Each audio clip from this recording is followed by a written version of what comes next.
ground.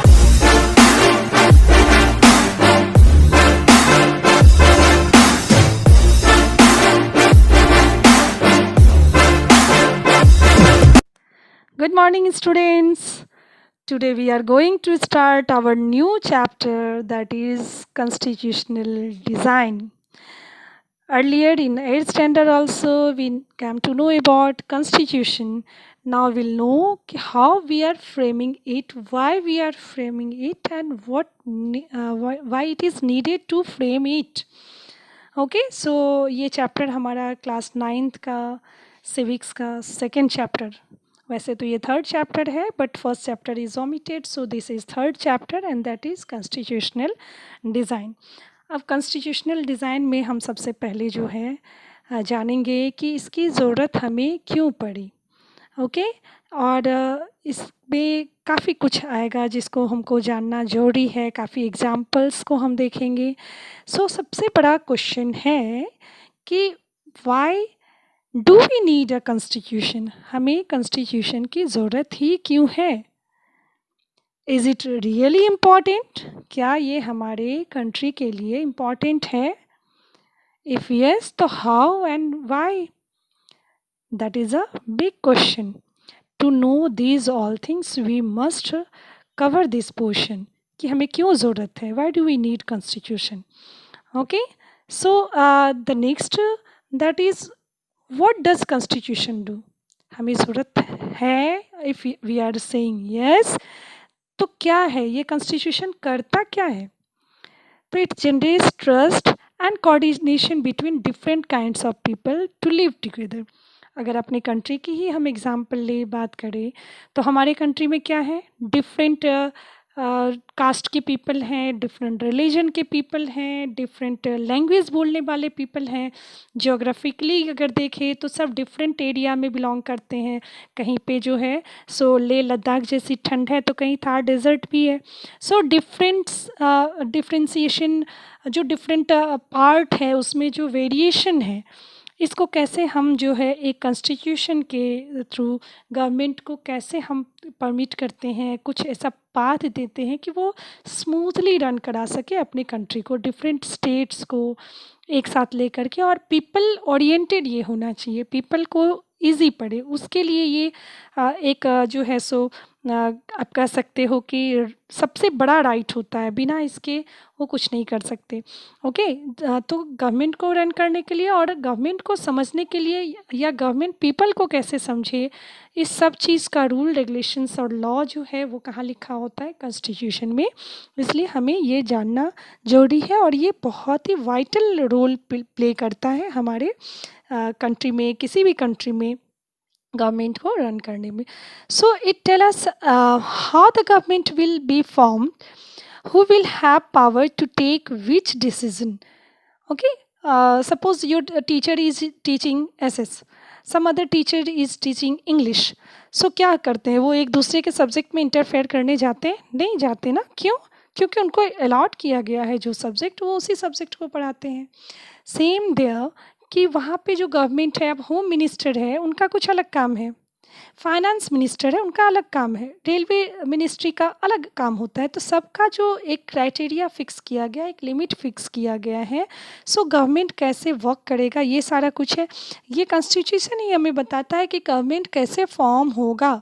हमारे यहाँ democracy है तो what we are doing, we are giving vote and उस वोट पे हम क्या करते हैं, गवर्नमेंट को मतलब चूज़ करते हैं. अपनी पार्टी जो होती है उसमें से लीडर को हम चूज़ करते हैं, वही लीडर आगे गवर्नमेंट फॉर्म जो है फॉर्म करती है.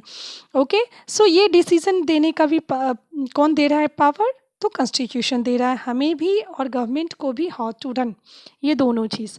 सो lays limit on the power of the government, ये जो पावर है गवर्नमेंट के हाथ में वो रहता है. It express the hope of the people about creating a good society.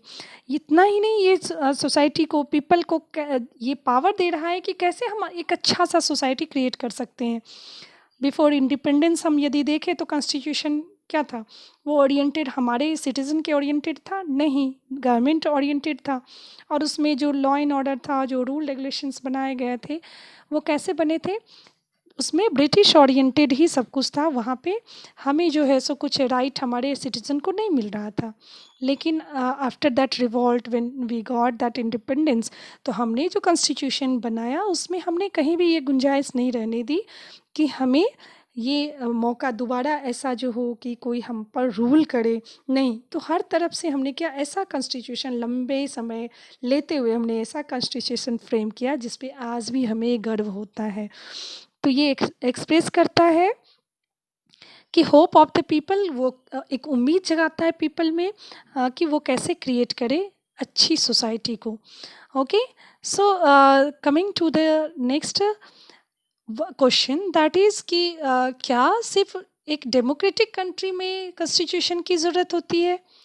Because we are living in a democracy, a democratic country. And democracy, is this required? Not at all. All country required constitution. चाहे हम China की अगर बात करें तो वहाँ communist party rule करती है, और वहाँ पे डेमोक्रेसी नहीं है। हमने पहले ही फर्स्ट चैप्टर में देखा कि Y democracy, what is democracy. Okay, तो उसमें हमने काफ़ी कुछ डिटेल में इसकी जो डेफिनेशन है उस पर भी हमने वर्क किया है।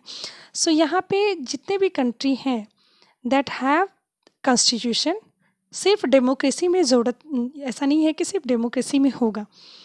और all countries that are democratic they have definitely, उसके पास भी कॉन्स्टिट्यूशन है। चाहे कोई भी कंट्री हो, उनके हर एक कंट्री का अपना एक कॉन्स्टिट्यूशन होता है, उनकी एक लॉ एंड ऑर्डर होती है जिस पे पीपल बिलीव करके अकॉर्डिंगली सारा प्रोसेस करते हैं, गवर्नमेंट रन करती है या पीपल डिसाइड डिसीजन लेते हैं।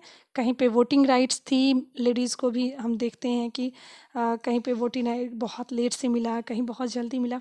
तो दीज ऑल जो इतना सारा कुछ है वो हमें कहाँ से कैसे मिला? पाकिस्तान की हमने बात की थी, जो पाकिस्तान में कैसे जो है लास्ट चैप्टर में परवेज़ मुशर्रफ और आर्मी की, तो ये सारा कुछ कैसे है, वहाँ भी कॉन्स्टिट्यूशन है। तो every country is having constitution, लेकिन सबका अपना अपना वे है। जैसे after the war of independence America में देखते हैं कि गिव देमसेल्व्स कॉन्स्टिट्यूशन, अमेरिका में उन्होंने अपने लिए कॉन्स्टिट्यूशन अपने हिसाब से बनाया। फिर after the revolution of France का भी हमने देखा, फ्रेंच रिवॉल्यूशन में तो उन्होंने भी अपना कॉन्स्टिट्यूशन लिखा, उन्होंने अप्रूव किया एक डेमोक्रेटिक कॉन्स्टिट्यूशन को। ओके, सो सबका क्या है, अपने हिसाब से अलग अलग कॉन्स्टिट्यूशन है।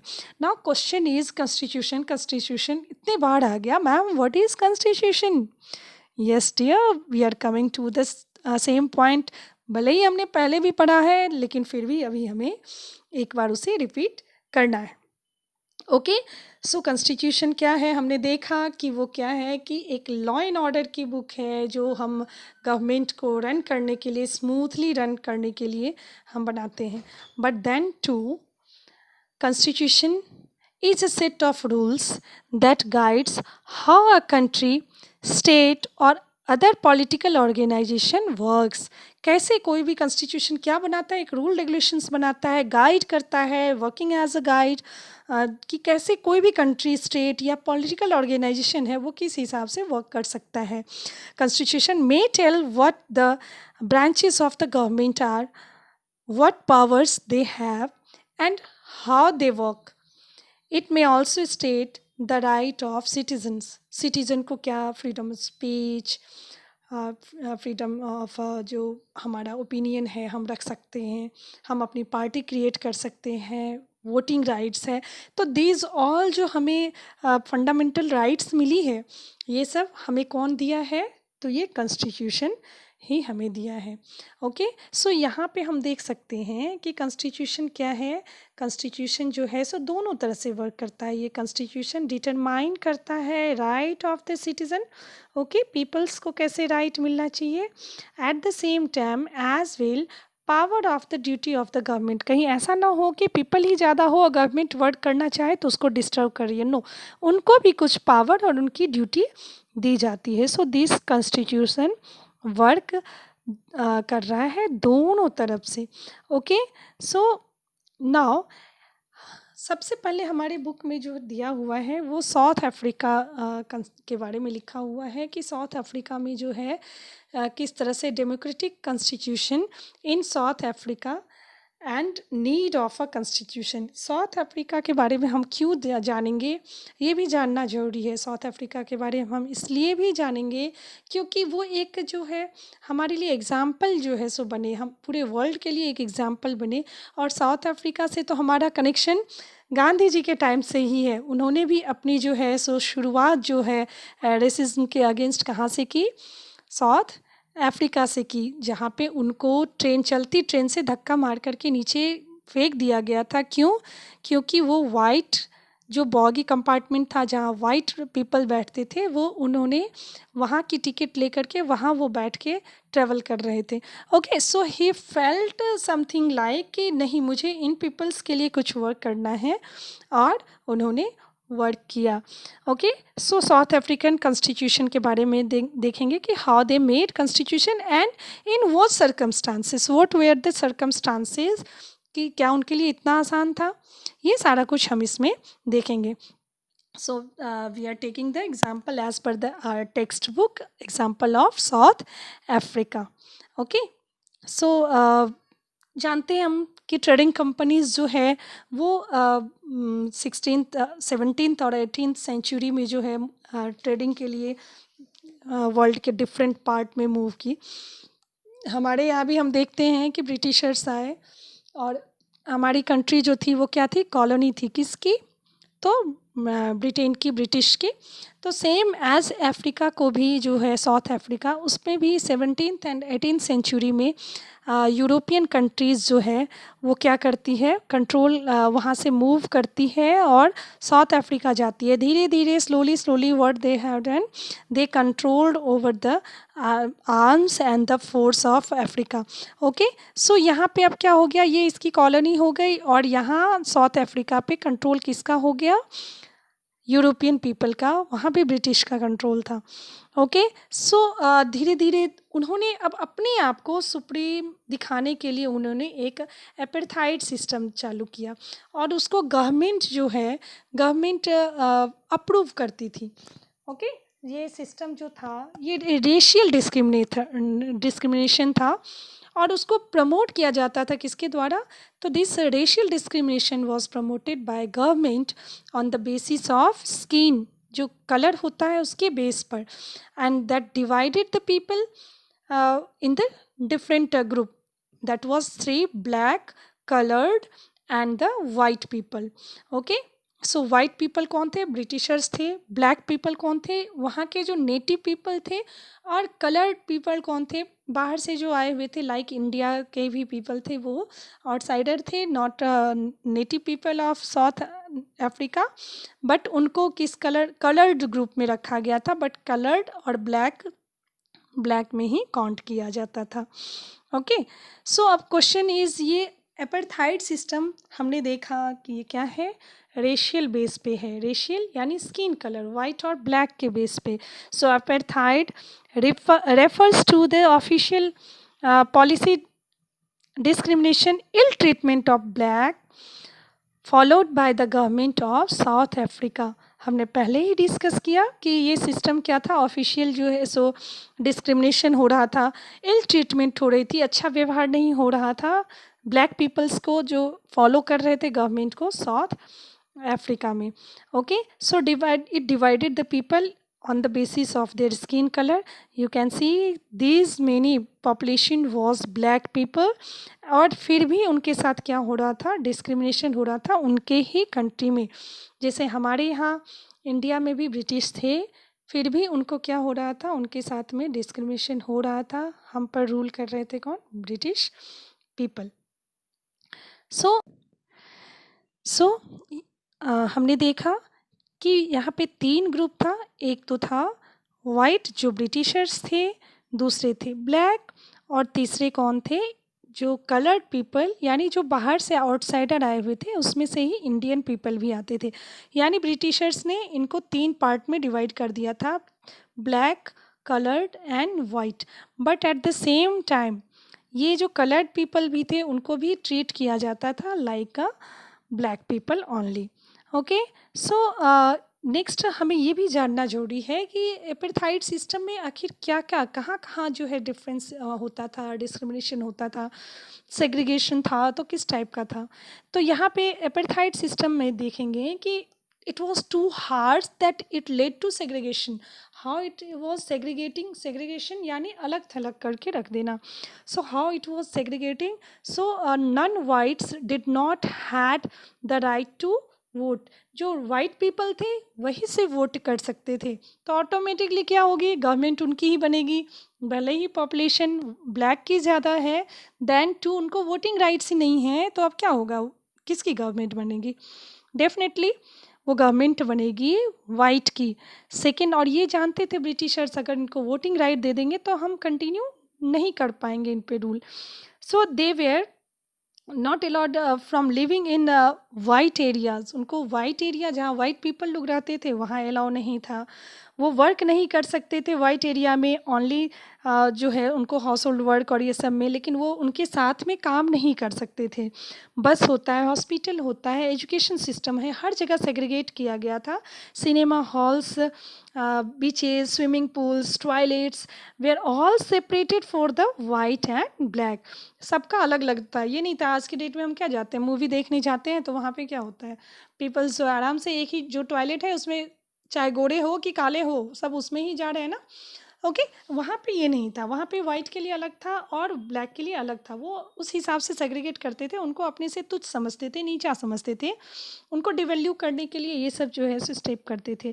They could not visit in the church wear white worship. The worst condition was कि वो कहाँ जो है सो चर्च में, यानी जो धर्म स्थल था उनका, जो चर्च था वहाँ भी ये सेग्रीगेशन चालू था। वहाँ भी उन्होंने अलग बना के रखा था, वाइट के लिए अलग चर्च था और ब्लैक के लिए अलग चर्च था। उन लोगों को जो है सो सबसे ज़्यादा जो है तकलीफ़ यहाँ पे फ़ील किया जाता था कि मंदिर, जैसे हमारे यहाँ मंदिर और मस्जिद है, गुरुद्वारा है, तो हम वहाँ पे क्या करते हैं, सब जाते हैं। लेकिन ये वहाँ नहीं था, चर्च में वाइट है तो वाइट पीपल ही जाएंगे, ब्लैक है तो ब्लैक ही का अलग रहेगा। वो वाइट के मंदिर में जा ही नहीं, चर्च में जा ही नहीं सकते हैं। So they were not allow to form associations and protest against such terrible. जो उनके साथ बिहेव होता था, उनके उस बिहेव को जो है करने के लिए वो क्या करते थे, नहीं जा सकते थे, वो अपने एसोसिएशन नहीं बना सकते थे। उनका जो उनके साथ जो गलत व्यवहार होता था, इल ट्रीटमेंट होता था, उसके अगेंस्ट वो नहीं जा सकते थे, कोई फॉर्म ही नहीं कर सकते थे, ना क्लब ना पार्टी। आज के डेट में क्या है, इंडिविजुअली हम जो है सो क्या करते हैं, हमें यदि नहीं समझ में आता है तो भले ही किसी के साथ अलग जो है सो व्यवहार हो रहा है, हम क्या करते हैं, हम हमें ये राइट दिया हुआ है कि हम उसके अगेंस्ट केस फाइल कर सकते हैं, एफआईआर कर सकते हैं, बट वहाँ वो लोग अपनी पार्टी तक नहीं बना सकते थे। नाउ नेक्स्ट कमिंग कि ये ड्यू टू एपार्थाइड पीपल्स जो है सो क्या हो रहा था, सफ़र्ड अलॉट, एक्सट्रीम पे वो पहुंच गए थे, बहुत ज़्यादा परेशान हो गए थे और उनकी जो है सो अब सहन शक्ति क्या हो रही थी, ख़त्म होती जा रही थी। अब इसी टाइम में क्या होता है उनके पास में कि हम देखते हैं कि 1912 एएनसी यानी अमेरिकन अफ्रीकन नेशनल कांग्रेस जो है वो अपनी आवाज़ उठाती है। हालांकि वहाँ पे बनाना नहीं था, लेकिन फिर भी इन लोगों ने अपनी नेशनल जो करते हैं। सो एएनसी 1912 में प्रोटेस्ट करती है, किसके अगेंस्ट, तो अपने राइट्स के लिए प्रोटेस्ट करती है, fighting for the rights, okay, white के साथ में। और 1950 में देखते हैं कि फाइट अगेंस्ट अपार्थाइड सिस्टम, उन्होंने ये कंटिन्यू फॉर्म किया, भले ही गवर्नमेंट अगेंस्ट थी फिर भी उन्होंने फॉर्म किया, प्रोटेस्ट किया। और 1960 में इसको बैन भी किया गया, लेकिन नेल्सन मंडेला और उनकी जो ये पार्टी थी एएनसी अफ्रीकन नेशनल कांग्रेस, यहाँ कांग्रेस का मतलब ये नहीं है कि ये अपने कंट्री में जैसे कांग्रेस, कांग्रेस का मतलब होता है कलेक्टिवनेस। तो हर जगह का आप अमेरिका में भी देखोगे, ब्रिटेन में भी देखोगे, अपने यहाँ भी है। तो जो नेशनल पार्टी थी, तो हमने सिस्टम जहाँ से लिया है, जो कॉन्स्टिट्यूशन है जहाँ से फ्रेम स्टार्ट किया, हमने हर जगह से कुछ ना कुछ सीखा। तो ये पार्टी भी ब्रिटिश की देन थी कि हमने बनाया था, नाम जो है सो वहाँ से टर्म हम लिया था। सो 1964 में क्या होता है, नेल्सन मंडेला को जेल भेज दिया जाता है। ओके कि आप प्रोटेस्ट कर रहे हैं अगेंस्ट इट, तो उनको जेल भेज दिया जाता है। द नेक्स्ट दैट इज़, ये ख़त्म नहीं होता है, पीपल्स जो है इसमें जुड़ते जा रहे हैं, जुड़ते जा रहे हैं, और वो अब समझना शुरू कर दिए हैं कि नहीं, हमें विरोध करना ही पड़ेगा, तभी हमारा कुछ हो सकता है। सो पीपल्स जो एएनसी ज्वाइन करते हैं, अब गवर्नमेंट भी समझ रही है जो वाइट पीपल की है कि no longer rule through repression. अब जो है सो इतना ज़्यादा हम इन लोगों को सप्रेस करके, रिप्रेस करके नहीं रख सकते हैं। सो अब हमें क्या होगा, मानना ही पड़ेगा, इनकी बात को समझनी ही पड़ेगी, और वो मजबूरी उनकी हो गई थी। आफ्टर 28 ईयर्स जो नेल्सन मंडेला हैं, वो उनको जेल से अनप्रिजन किया जाता है, और एक मीटिंग होती है। मीटिंग में वाइट और ब्लैक दोनों मिल करके क्या करते हैं, निगोशिएट करते हैं, बात करते हैं कि ठीक है, आपको आपकी ये शर्त हम मानेंगे। तो आप वाइट बोलते हैं कि हम आपको ये चीज़ परमिशन नहीं दे सकते यहाँ, ठीक है। और इस तरह से 26 अप्रैल 1994 को साउथ अफ्रीका फ्रीडम अचीव करता है। तो उनका जैसे हम लोग 1947 में जो है 15 अगस्त को हमें मिला था, सेम एज़ 26 अप्रैल 1994 को उनका अपना फ्लैग मिल जाता है, वो फ्री हो जाते हैं। Okay, so now coming to the next, that is कि ओवरलुक अगर हम ये देखें तो इसमें हमें पता चलेगा कि नया जो कॉन्स्टिट्यूशन बनाना है, तो अब नया कॉन्स्टिट्यूशन अब तो हो गया, नेल्सन मंडेला बाहर आ गए हैं, लेकिन क्या ये इतना आसान था? इतना आसान भी नहीं था। तो इतना टफ था, फिर मैनेज कैसे हुआ? इसलिए हम अफ्रीकन जो कॉन्स्टिट्यूशन है, अफ्रीकन फ्रीडम है, इसको हम पढ़ रहे हैं, क्योंकि उन्होंने बहुत ही अच्छे तरीके से फॉरगिवनेस को साथ में लेते हुए उन्होंने ब्रिटिशर्स को फॉरगिव कर दिया, माफ़ कर दिया, और उसको लेते हुए उन्होंने कॉन्स्टिट्यूशन लिखना शुरू किया। और इसमें करीब जो है so mainly 4 pillars, equality, democratic value, और जो नेक्स्ट है that is social justice, and last one human rights. ये 4 को जो पिलर है उसको लेकर के उन्होंने अपना कॉन्स्टिट्यूशन लिखना शुरू किया, उन्होंने फ्रेम करना शुरू किया। सो क्या किया, वाइट पीपल को नेल्सन मंडेला एंड कंट्री उन लोगों ने माफ़ किया, और स्टार्ट किया नई जर्नी, जहाँ पे ब्लैक एंड वाइट दोनों मिल कर के रह सके। लेकिन डर तो होगा निश्चित रूप से, ब्लैक के मन में भी और वाइट के मन में भी। ब्लैक को ये डर होगा कि कहीं नेक्स्ट हमारे साथ तो ऐसा नहीं होगा, हम भले ही बैठ करके क्या कर रहे हैं, लिखना चाह रहे हैं, लेकिन क्या ये इतना आसान होगा उनके लिए? उनके लिए भी ये इतना आसान नहीं होगा। यहाँ पे हम फ्रेम तो करेंगे, लेकिन क्या क्या फ्रेम करना है, किस तरह के रूल रेगुलेशंस अपनाने हैं, ये सारा कुछ उनको देखना जरूरी था।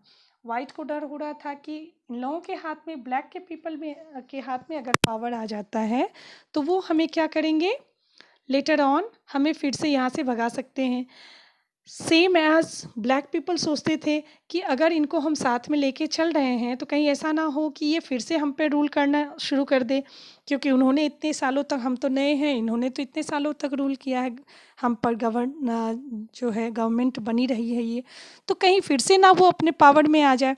तो ये डर दोनों के मन में था, लेकिन शांति से उन लोगों ने फिर से क्या किया कि रूल्स बनाए कि how the rulers are to be chosen, कैसे रूलर को चूज़ किया जाए, जो हम पे गवर्नमेंट जो बनाएगा उसको बनाने का तरीका क्या होगा, गवर्नमेंट जो है सो क्या करेंगी क्या नहीं करेगी। Okay, so what government can do, can not do, rights of the citizen, जो सिटीज़न है, जो पीपल हैं, उनकी क्या राइट्स होगी, उनको क्या क्या अधिकार दिया जाएगा।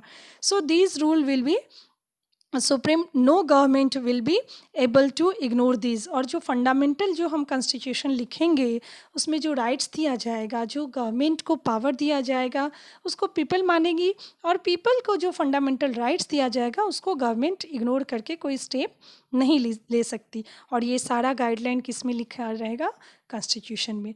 So these things they follow to write constitution. Okay, so that was not easy. Okay, it was not easy, and not simple. दोनों के मन पे है, ब्लैक सोच रहे हैं कि what if again apartheid system चालू कर दे, वाइट सोच कर रहे थे कि यदि वो थ्रो आउट कर दे हमें यहाँ कंट्री से। सो रूल्स बनाए गए, ब्लैक पीपल का था मेजोरिटी रूल होना चाहिए, 1 पर्सन 1 वोट होना चाहिए, पुअर को भी अधिकार मिलना चाहिए।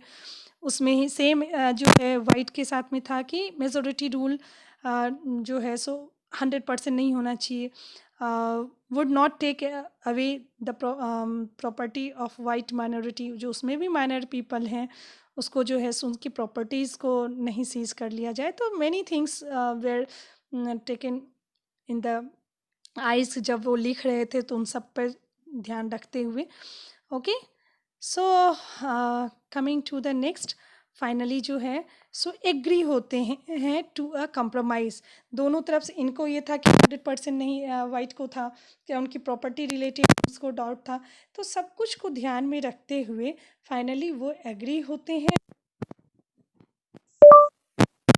और इसको बन के तैयार होता है what was the guarantee that this trust, और फिर धीरे धीरे ये चीज़ जो है कंप्लीट हो जाता है। That's the end of this.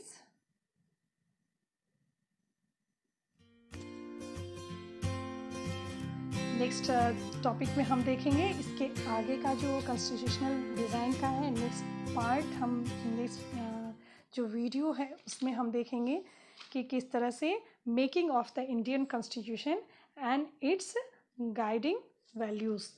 Thank you everyone for watching this channel.